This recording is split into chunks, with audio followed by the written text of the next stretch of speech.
Jadi dekat sini saya nak pesan yang mana tak pernah pakai coolant ataupun pakai coolant yang lokal tu, hati-hatilah.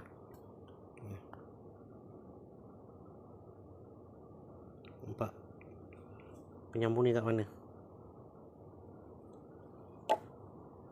Dia patah kat sini. Benda ni water pump. Lepas tu dia leaking kat bawah ni.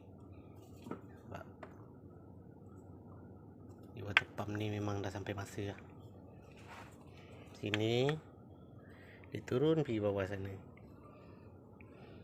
Tengok karat dia. Kijang. Ni macam ni. Crack.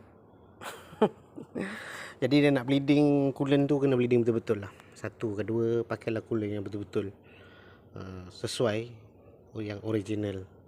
Kalau tak kesan macam ni. Saya tunjuk dekat lagi tu kesan karat tu. Lepas tu dia leaking kat belakang ni.